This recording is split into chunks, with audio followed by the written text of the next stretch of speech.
Hello, friends.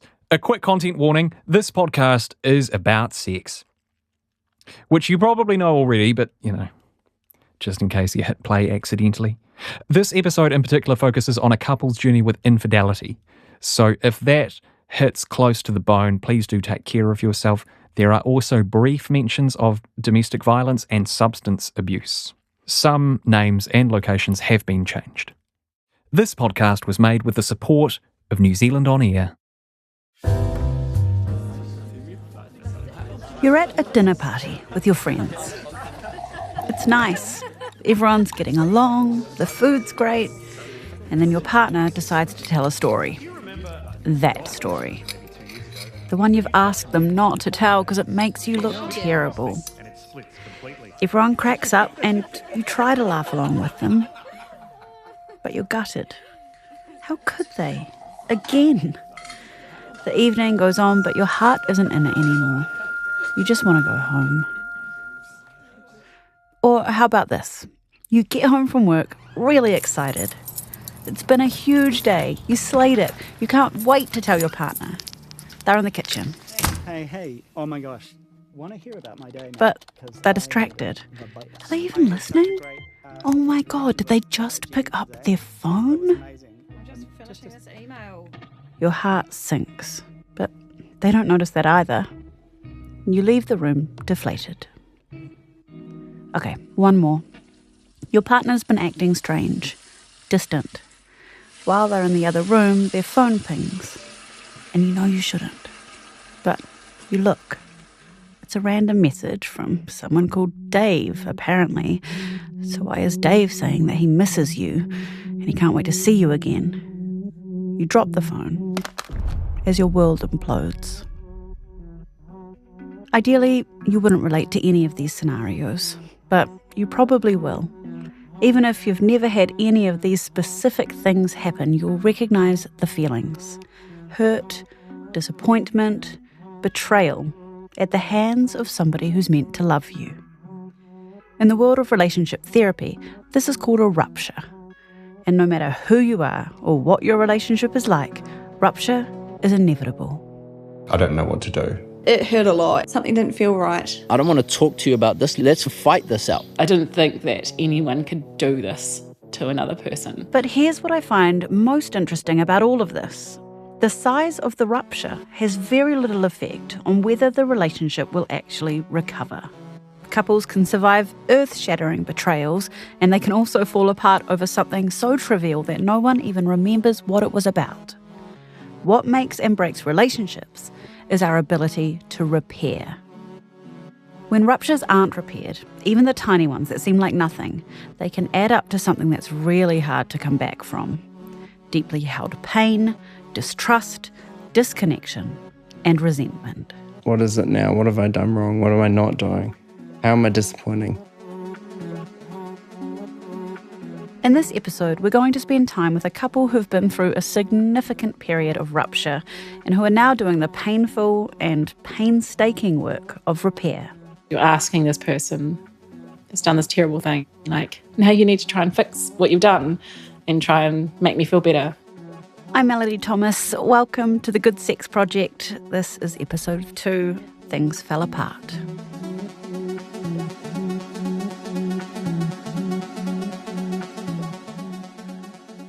We first met in the early days of online dating. This is John. I'm 43 years old, male, living in Wellington area, have a young son and a beautiful wife. John's beautiful wife is also here. I'm Anna, and I also have another son from a previous relationship living away from home as a big kid, a young adult. John and Anna have been together for around 15 years. When they say they first met in the early days of online dating, they mean pre-Tinder. On NZ dating or something like that. Back when the general view of dating online was, Oh, that's a bit weird, isn't it, Yeah, I wasn't having a lot of luck meeting people IRL, but one person did respond to me and seemed reasonably normal as far as it goes and interesting. And yeah, we decided to have a date. The date went down at a bar in Wellington. Anna still remembers walking in and seeing John for the first time. He was having a drink. He's wearing some kind of wacky 70s jacket or something, and he crazy woolly hair, and yeah, he just looked cute. And he gave me a nice smile and we sat down and we chatted. Here's how John remembers it.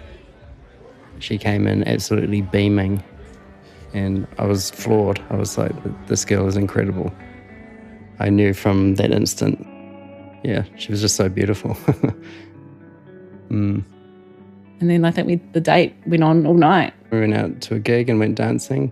Yeah. Just chatted and hung out. It was really nice. So the connection felt fairly instantaneous. Yeah, it felt reciprocated, you know? It felt like we were equally into it.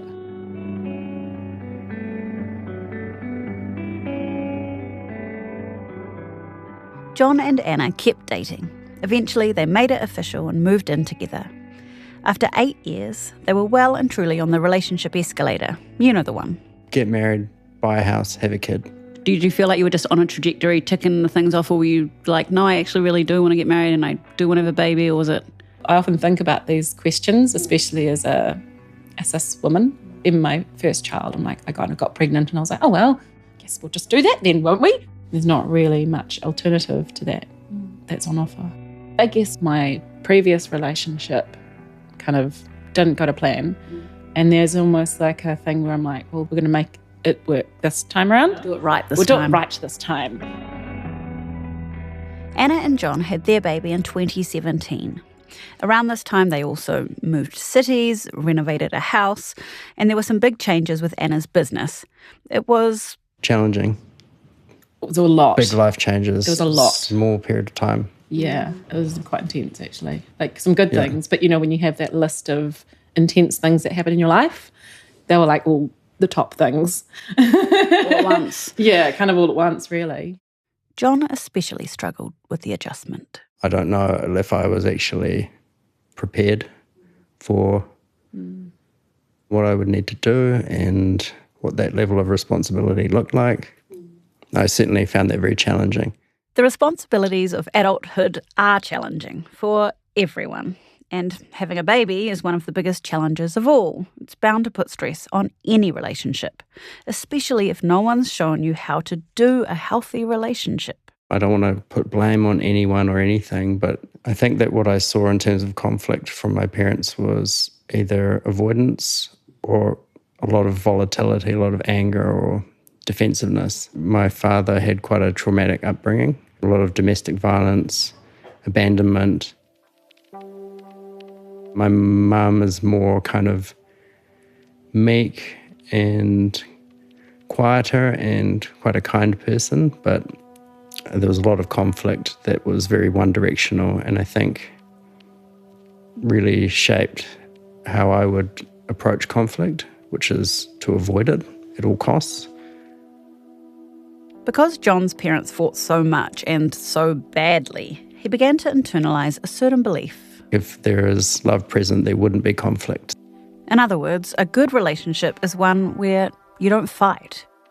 And a lot of us grow up thinking some version of this, but it's not true at all. In fact, the opposite can be true. Avoiding conflict can actually lead to lower relationship satisfaction and even negative health impacts. Anna didn't grow up in a super stable home environment either. My parents split up when I was like 6 months old, so I never really knew the two-parent house with my own father. Anna's father did eventually play a part in her life, but not reliably. Kind of holidays here and there. Mostly she lived with her mum. Her upbringing was quite awful as well, and so she kind of came to parenting doing her best with what little skills she had, so giving her that grace there, you know. And we had a lot of men in our house, like her chosen partners, that had big issues. So she's had 3 husbands, all of them alcoholics. So that was quite intense in our house. Anna tells me about one particular stepdad who was around during her tween and teenage years. Either he was drunk and happy or drunk and extremely violent. And so he used to beat my mum, and it was quite awful. When things got really bad, when her stepdad was violent towards her mum or her brother, Anna would call the police.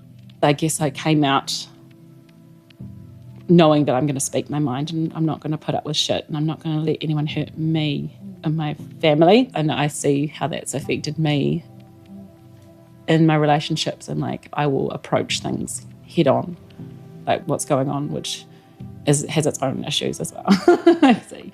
It sounds like you've got immediately opposite attitudes to conflict and confrontation. Yeah, completely. Yeah.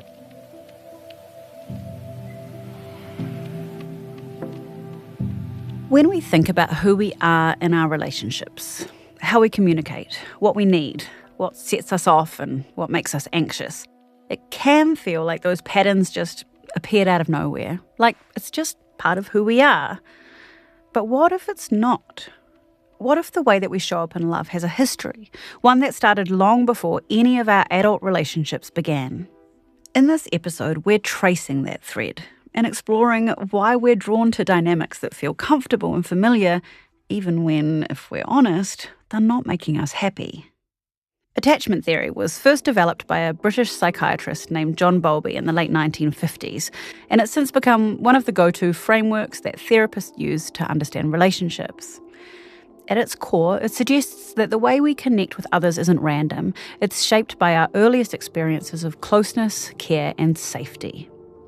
Over time, those experiences form an internal blueprint, something psychologists call an attachment style, which influences how we respond in relationships, especially when things feel uncertain or emotional.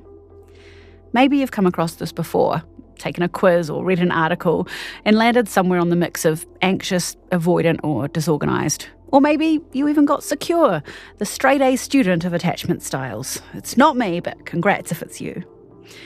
When anxious and avoidant styles collide in a relationship, a familiar pattern can emerge during conflict, where one person becomes the pursuer, wanting to fix things quickly, get reassurance and feel close again. And in this story, that's Anna. I'm like, what's going on? Hey, let's sort this out. Let's chat about it. Let's get it out, you know? While the other person pulls back, retreating inside themselves to avoid the conflict. This is the withdrawer, or John. Avoiding and moving away from emotions is a big challenge for me. It's one of the most common relationship patterns out there, and it is so hard to break because each person's instinct does the exact thing that the other person's most afraid of. And the twist is that both the pursuer and the withdrawer are genuinely trying to protect the relationship. The pursuer is pushing to close the gap before it feels permanent. The withdrawer is backing off before things explode. The first time I heard this, a huge penny dropped, because this was, for a really long time, the dynamic of my own relationship when it came to conflict. I would pursue like Anna, my husband would withdraw. It's exhausting and it can make moving forward feel impossible. Something that made things even more difficult for Anna and John was the way that John chose to withdraw. I'll go to great lengths, through maybe drugs or alcohol. That was the way that I self-soothed or tried to cope with depression or how I was feeling, or choosing not to feel, as the case may be. Escaping through drugs and alcohol wasn't a new habit for John, but it was one that he had begun to turn to more and more as the challenges of life built up. I would get excessively drunk quite often, which would lead to Anna getting very frustrated and annoyed or angry. Remember, Anna had grown up with volatile and alcoholic father figures, so John's drinking was really triggering. I could see the switch in his personality, and as soon as that happened, I'd just be like totally on edge and just waiting for the night to turn into a piece of shit. Like going through the thing in my head of like, oh, this is going to happen, then I'm going to have to get him home, and then we're going to have an argument, and then I'm going to lock him out of the room, and he won't understand why. At which point I think I would feel a lot of shame, which would fester into annoyance as well, because she was trying to stop me from doing something that I want to do. So typically I would go into avoiding that situation, or I would go into shame, feeling sad or low, and then get back into that situation again. Anna and John were stuck in a reactive pursuer-withdrawer loop. They weren't even fighting each other anymore. They were fighting the cycle. And once couples get caught in that pattern, the stakes of every disagreement start to feel much higher than they actually are. Even a small disagreement can trigger a kind of attachment panic, where the brain jumps straight to catastrophic thoughts like, this relationship's doomed. He's so lovely all the rest of the time and things are generally pretty good. But then this happens, I'm like, is it bad enough? Is it bad enough to break this up? Let's imagine John and Anna's relationship as a vase that they'd built together, moulding the clay into a shape that worked for them. Over the years, hairline cracks have begun to appear in the surface of the vase, tiny ruptures, nearly invisible to the naked eye. Without the skills to repair, these have been left unmended. Those cracks have grown longer and deeper. Every time they fight, roll their eyes, turn to drink, let each other down, another crack appears. And the vase somehow holds together. Or at least it has so far. But one of them is about to drop it.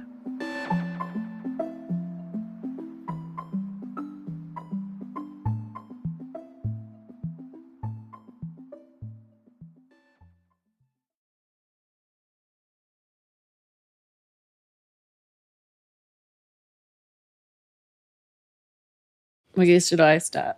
It was 2020, or the year of COVID. Things had been rough in Anna and John's house for a little while now, but the pandemic made it that much harder. Anna was a small business owner dealing with some intense staffing issues, and just by coincidence, a wave of really tough personal stuff all hit at the same time. I had a parent pass away during that time, my father, so that was quite tricky. There was a lot of unresolved issues there. My mother had a near-fatal incident. My eldest son started having seizures and was diagnosed with a benign brain tumour, and then also having a small child, managing him and his firecracker personality, and then us, and then dealing with that. And so I'm not okay during all of this. Anna knew she needed extra support and that they needed extra support. She'd been to therapists and counsellors before and it had helped. But there just didn't seem to be any time, so they kept on keeping on. We just need to get through this. Survival mode. Just survival mode. We were just passing ships in the night, bickery. I wanted not to be distant, but then I was so annoyed by him. I felt so unsupported in everything. I just felt alone, completely and utterly alone. With all of the stress and disconnection, Anna and John weren't having much in the way of sex at this time, if any. It wasn't for lack of effort, though, at least from Anna, who was trying to initiate sexual connection, but kept getting turned down by John. Both positions are understandable. Anna wanted to reconnect, and sex is one way to do it, but John couldn't do sex when the vibes were so bad. And then it just got to the point where I was like, something is wrong. Just something feels absolutely just wrong. I couldn't put my finger on it. And sorry.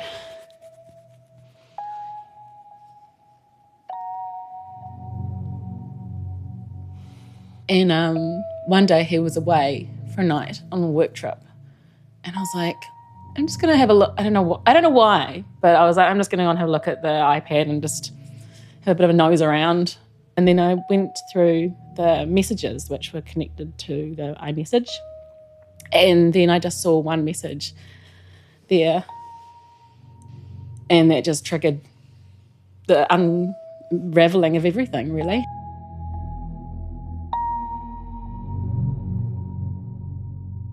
The message Anna found was from another woman, someone in the United States where John had recently been to visit a friend.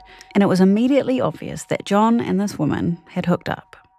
Yeah, and then I became someone I don't even recognise, where I just became this psychotic sleuth where I just started going through everything. I couldn't sleep, pulled all the computers out. I don't even believe what's going on, what is even happening. And then I just found more and more and more. So just to clarify, when you were sleuthing, this was multiple different hookups, or it was one person just... Multiple hookups, yeah.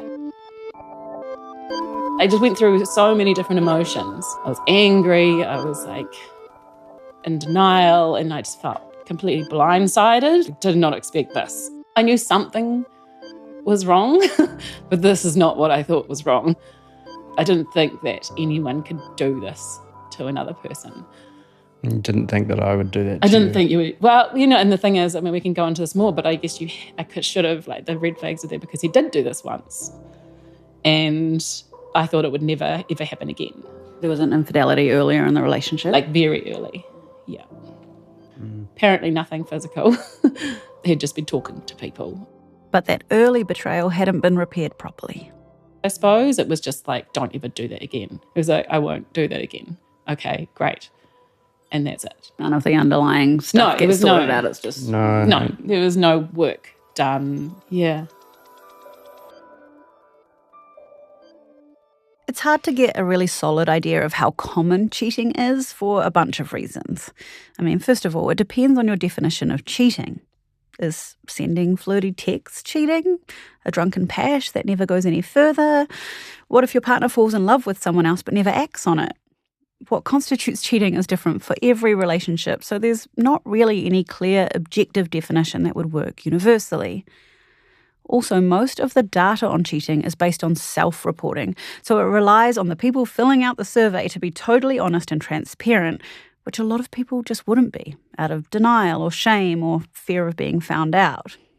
The 2018 Kiwi Sex Survey by Adult Toy Megastore reported that a quarter of New Zealanders have cheated on their partner and 1 in 7 have had a long-term affair. I've seen other surveys which put cheating partners at closer to 15% and still more that go all the way up to 75%. We just don't know. But it does feel fair to say that cheating isn't uncommon. Some people see infidelity as a natural side effect of a society that endorses monogamy as the standard on a species not naturally built for it. That's what the American podcaster Dan Savage told me about it in the first season of The Good Sex Project. If you're with somebody for 50 years and they cheated on you once or twice, they were good at monogamy, not bad at monogamy. And I say that to people not because I want everyone to be in a non-monogamous relationship, but because I want a monogamous relationship to be able to survive the infidelity that touches many, if not most, monogamous relationships. When it comes to Anna and John, we're not talking about one slip-up. He cheated multiple times with multiple people. That's a whole lot of betrayal. But on the plus side, I guess, if you can call it that, he hadn't fallen in love with someone else. It wasn't like a long-term romantic affair partner, if you like. I wasn't looking for another relationship. I think there was an element of trying to find something that I wanted or needed that we didn't have. I guess you weren't really drinking at that point either. And so I guess this kind of just replaced that, one addiction or outlet has just replaced the other one. Yeah. So tell me, John, what were you seeking out that you felt you couldn't find at home? We were losing and had lost our connection to each other, our intimacy. And there was a lot of need for support from me. I think I took that very critically. I took that as I'm failing this, I'm a disappointment. Actually, I remember thinking quite often that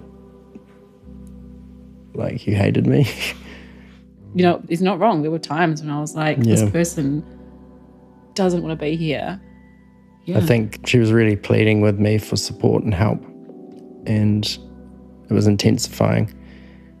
And I couldn't really deal with it. I was like, I don't know what to do here. I feel stuck. I feel overwhelmed. I wasn't looking at it rationally. I don't even think I was really hearing you. I was hearing, I'm not happy. I'm not happy here with you.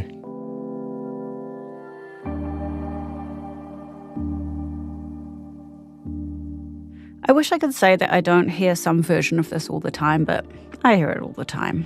And it's not always the case, but most of the time it seems to be gendered, in hetero couples at least, where she's saying, I need this from you, and he's hearing, you're not good enough. John would often say, you expect too much of me.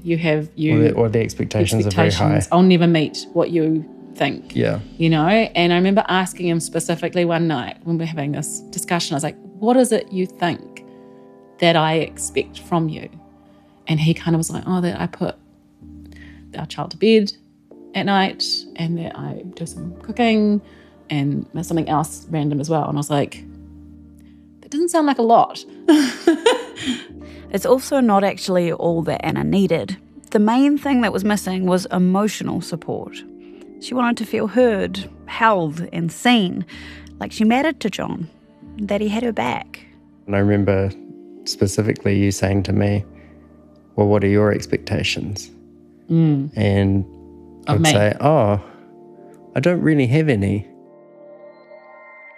If you're someone who thinks like this, or if you're with someone who thinks like this, that you just don't have any emotional needs or expectations, you might want to read Sue Johnson's incredible book, Hold Me Tight. Sue Johnson pioneered the study of relationships, showing how the bonds of love work and how they can be repaired through psychotherapy.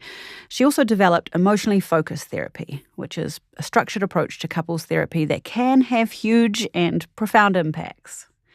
And the idea of having no emotional needs gets absolutely dismantled in the first chapter of Hold Me Tight, with a ton of research showing that close emotional bonds aren't just optional for humans, they're essential to our mental health, our physical health, everything.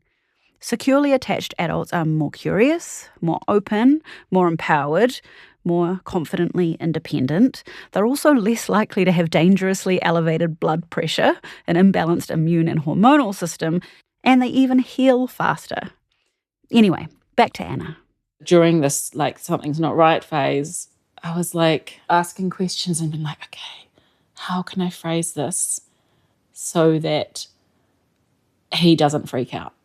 And now I'm walking on eggshells when I need to talk to you. There was almost no way you could say something. No. It was almost like to say, hey, I need to talk to you about something. I'm instantly triggered.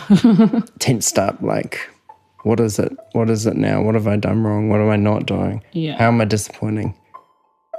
When couples are stuck in this negative cycle, eventually they both start to withdraw.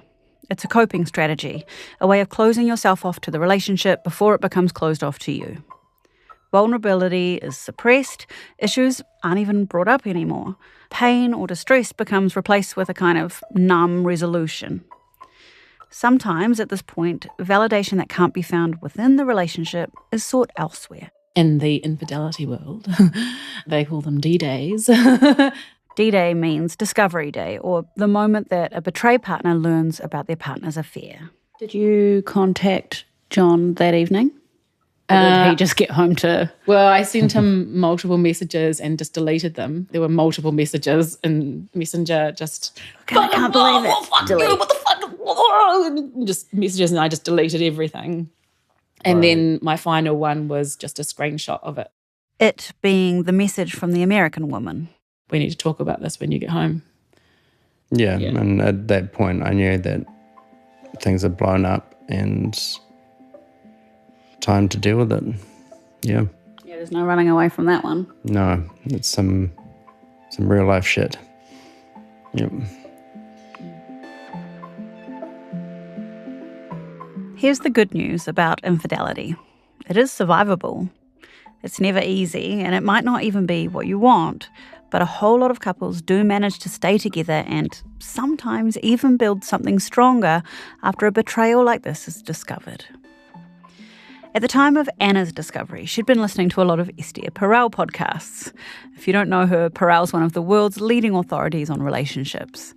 And she's also one of the many relationship therapists who believes that infidelity can be a valuable wake-up call, something that jolts a couple out of complacency and forces them to confront underlying issues that had lain dormant up to that point. Which does sound like it was kind of the case for Anna and John. If this hadn't happened, if I hadn't found out what I did, we actually probably would have separated anyway. Yeah, it felt like it was leading to that. It was leading to that. After D-Day, Anna went back to an old Esther Perel audiobook and re-listened. Okay, I need to approach this with curiosity. What's going on? What's led him to this point? Listening to the book really helped me ease into being able to access compassion. Because if I couldn't find that, then I would just hate him and want to make our lives hell and stop everything. In her book, Perel had some advice for the betrayed partner, which was to write down every single question that comes into your mind. So Anna did that. You're going to be so calm. You're going to be calm. You're just going to talk about this so calmly. It's just going to be calm. Easier said than done. You were very angry. I saw him and I was like, the rage, the absolute rage and hurt took over, and I just started kicking him lots and maybe yelling as quietly so we didn't wake up the child, but the muted yell that you do when you can't truly let it out. Eventually, when the first wave of anger subsided, Anna sat down with her list. I asked him lots of really uncomfortable questions. Yeah. And cried and got really angry. And yeah.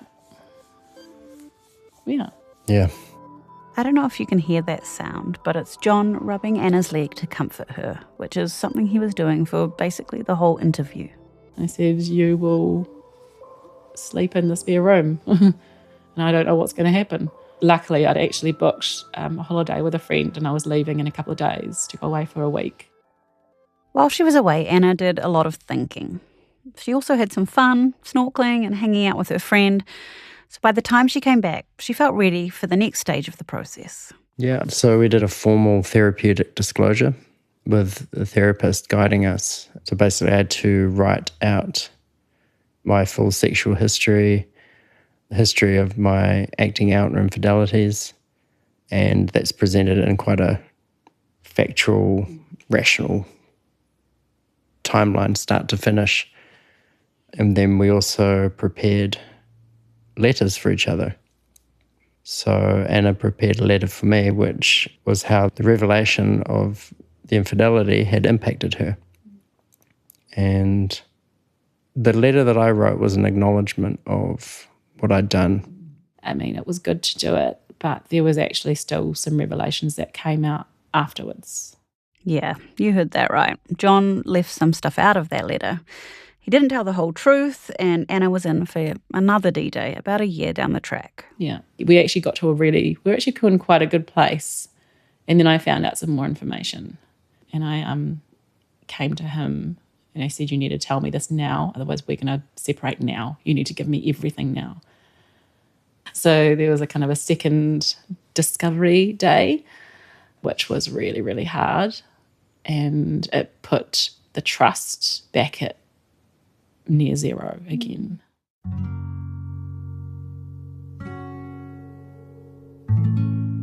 Despite all of this, Anna and John kept trying. They kept going to therapists, learning new tools for better communication, and one of those was called Imago Dialogue, which is from Imago Therapy. It's a method of communicating which involves one partner sharing their feelings while the other listens without judgment. The listener then mirrors back exactly what they've just heard, using validation and empathy to move from conflict to understanding. It's amazing how something so simple can completely change the way you listen to and understand each other. Yeah, I think growing up, there was a lot of kind of criticism at home that I bore a lot of brunt of, and what I've realised is that I perceive criticism where it's not present. It's been 2 years since that second D-Day, which isn't very long. You can still hear that in the way that Anna and John speak. The pain is still raw and things still blow up from time to time. A comment will be made and one of them overreacts and they spiral into an argument. It can also be quite hard for Anna not to fall immediately back on the things she knows will win her the argument. If I'm feeling like pushed, if he's been a jerk, basically I'm like, you're being a jerk and you're not being accountable. Here's my trump card. Here's my ace. I'll tell you what hurts me now.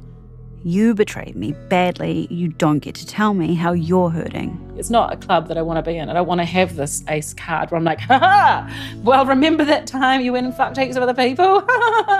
You know, I don't want to, I'd rather not have that. So when I have used it, I feel like it's been valid.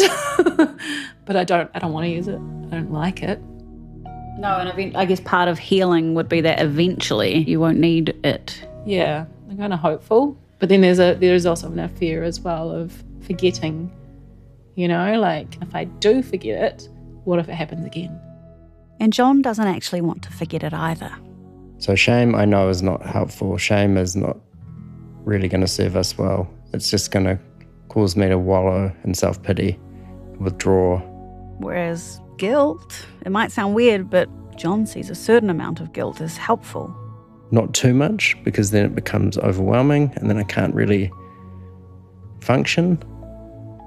But not enough, then that's sort of not acknowledging what happened, what I did, and becoming complacent. Let's talk about sex specifically, because every couple trying to stay together after infidelity is going to have to rebuild sexual intimacy at some point as part of that process.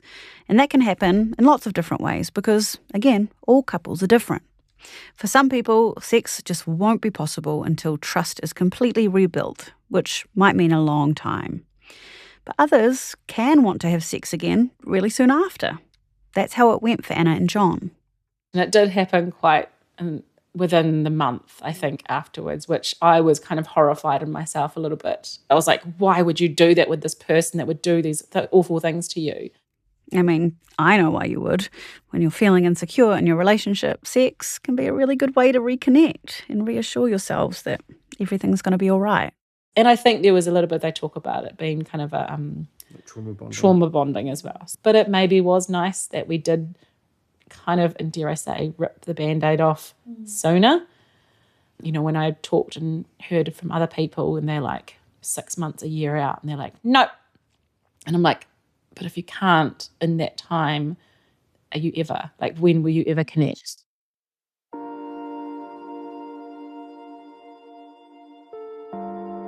The first time that Anna and John had sex after the affairs were discovered was pretty intense. It was very emotional. I think I was like bawling my eyes out, and then all of a sudden we're making out, and it was like some terrible romance novel where, you know, dark romance novel, you know. Yeah, I remember that being very emotional. I remember really feeling like, oh my God, I've missed you so much.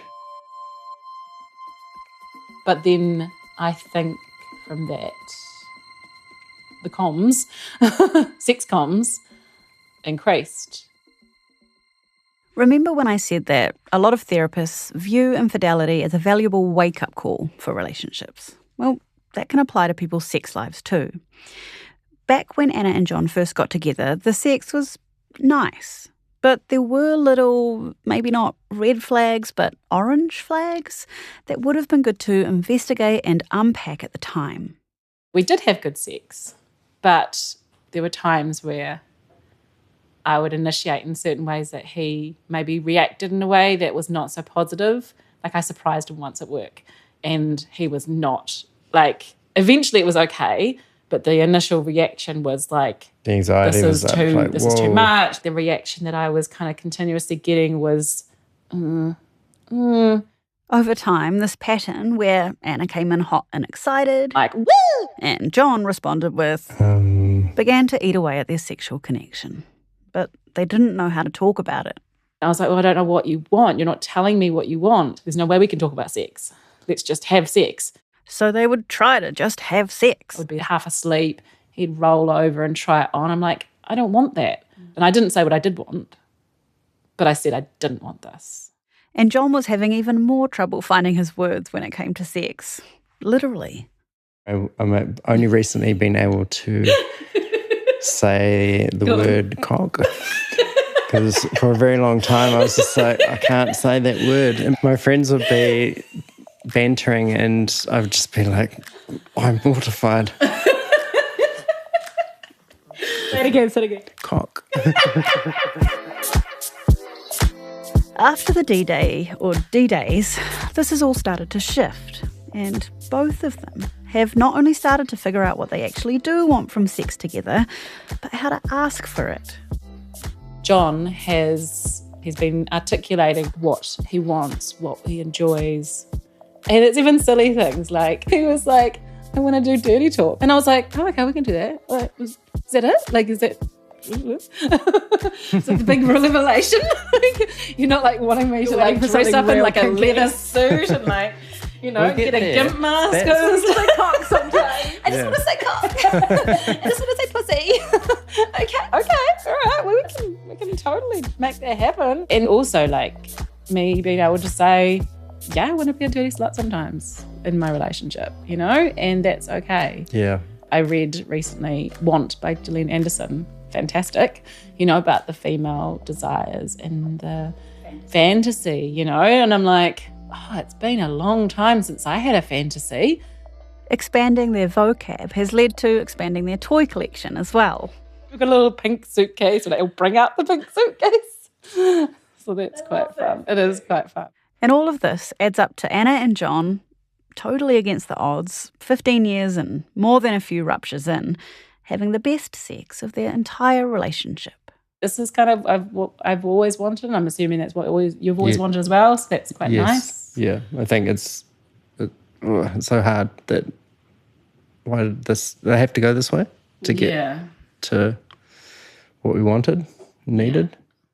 Maybe it's not ideal to have to go through the pain of nearly burning it all to the ground in order to rebuild something stronger. It's probably not the way you'd choose to do it, although I guess maybe securely attached people can get it right the first time. I don't know, I've never met one. But there's something I love about stories like this, about people who fall for each other and bring all of their shit along with them, the traumas and dramas and insecurities and fears, who go through the wars trying to figure out how to do this thing called love, despite the fact that they've maybe never been shown or taught how to do it, and who inevitably fuck up because of course they do, and who, even when the easiest option would be to walk away, I did you wrong, I'll go out the door. You won't see me again. Instead choose to give it one more crack, to throw everything on the table and see if they can't just make it work. I will stay here, I will try. As challenging and stressful as it's been, there's been enough hope there. I feel gratitude to be here and appreciation. I know that you've been worried that it's all going to be too much and I'll call it. But you can be angry at me and I understand.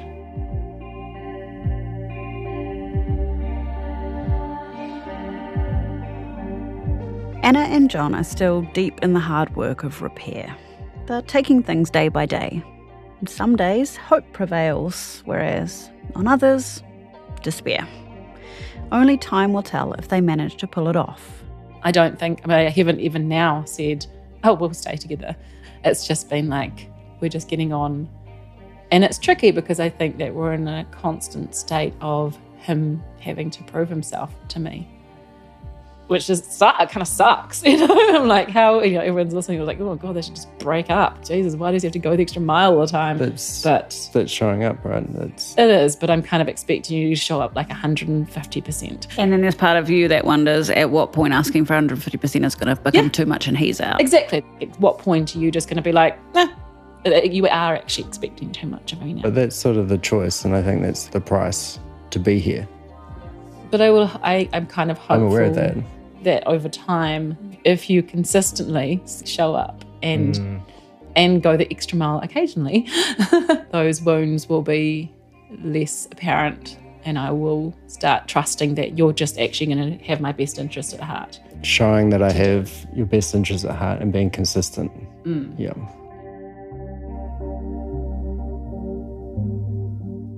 Let's imagine again that vase that represents Anna and John's relationship. This vase was fragile to start with, and every time there was a rupture, a fight, an eye roll, an unanswered text, it grew more fragile, its surface laced with hairline cracks that they never thought to tend to. When Anna discovered John's betrayals, it was like the vase was nudged off its pedestal and fell to the floor. It shattered into pieces. It would have been easier to throw it out, to say goodbye and walk away, but they decided to try and mend it. Piece by painstaking piece, they picked up each shard. They held them up to the light, talked gently about what they saw, and repeated each other's words back like a mirror. Then, when they were sure they were speaking the same language, they join them back together. Knowing now that what goes unseen can still do damage, they chose to repair their vase with kintsugi, the centuries-old Japanese art that uses gold to mend the joins. The cracks are highlighted rather than hidden. They become part of what makes it more beautiful, as well as stronger. The vase will never be the same, but it's theirs. It holds their story. Every fracture, every repair, every moment they chose to turn back towards each other.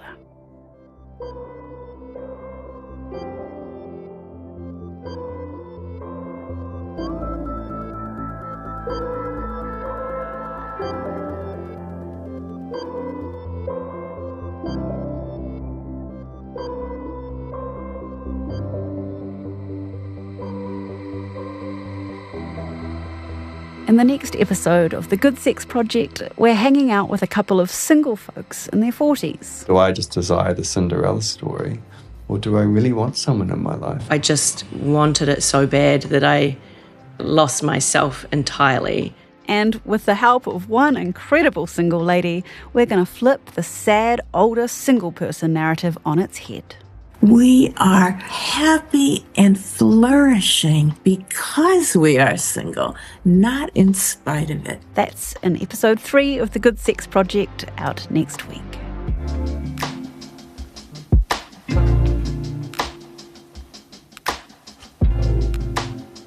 If you loved this episode, please do share it with friends, family, or even complete strangers. You can tell that person at the sauna or your book club or the cafe or the bathroom line at the gig all about this amazing podcast, and we would really appreciate it.